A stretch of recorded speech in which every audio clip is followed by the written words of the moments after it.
Assalamualaikum warahmatullahi wabarakatuh. Perkenalkan, saya Nur Awalia Ramadhani dari kelas APN 4A dengan NIM S0120210114.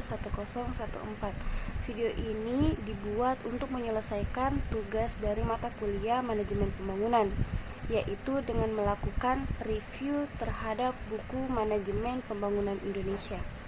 Di dalam buku ini menjelaskan penyelenggaraan fungsi perencanaan nasional dan fungsi untuk mewujudkan visi misi dan program pemerintah yang akan dijalankan. Nah, di dalam buku tersebut Sri Mulyani menyebutkan beberapa alasan untuk melakukan proses penyelenggaraan pembangunan. Yang pertama yaitu melakukan upaya dan proses pembangunan untuk memperbaiki kesejahteraan rakyat. Perencanaan pembangunan sangatlah memiliki peran yang penting sebagai suatu kebutuhan untuk menyusun rancangan kebijakan dan program pemerintah yang telah dibuat.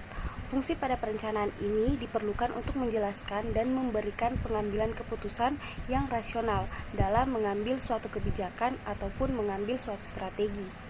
Nah, yang kedua, perencanaan pembangunan baik dalam bentuk program, kebijakan maupun kegiatan hanya akan tinggal sebagai dokumen sia-sia dan tidak berarti apa-apa. Yang ketiga, perubahan dan pembaruan dalam pengelolaan keuangan dan sistem perencanaan pembangunan nasional semakin diperlukan dan harus menjadi sinergi dalam perundang-undangan ataupun peraturan penjelasannya. Nah, secara sederhana dapat dikatakan bahwa perencanaan pembangunan ini berdasarkan konsep administrasi pembangunan. Dia menitik beratkan pada proses politik dan pada khususnya proses perumusan kebijaksanaan dan penyusunan instrumen-instrumen untuk mengarahkan dan melaksanakan strategi pembangunan.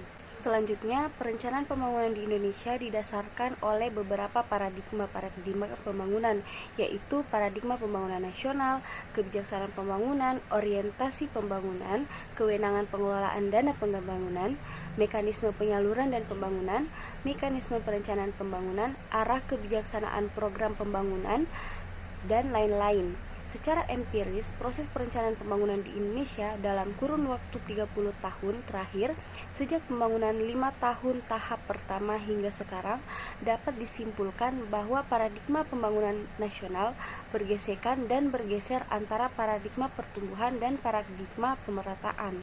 Di dalam buku ini juga menjelaskan bahwa kebijaksanaan pembangunan sering bertumpu pada pembangunan pertanian.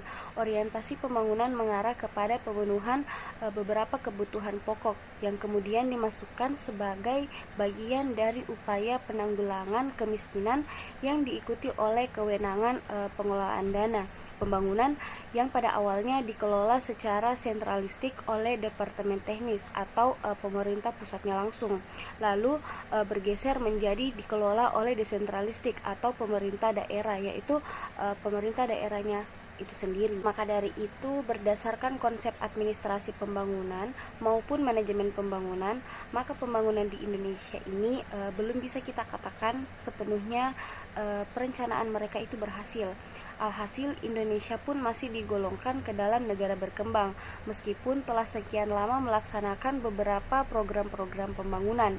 Nampaknya keberhasilan proses perencanaan pembangunan di Indonesia ini perlu dipertanyakan, sebab hasil perencanaan pembangunan ternyata belum menghasilkan beberapa perkembangan yang baik.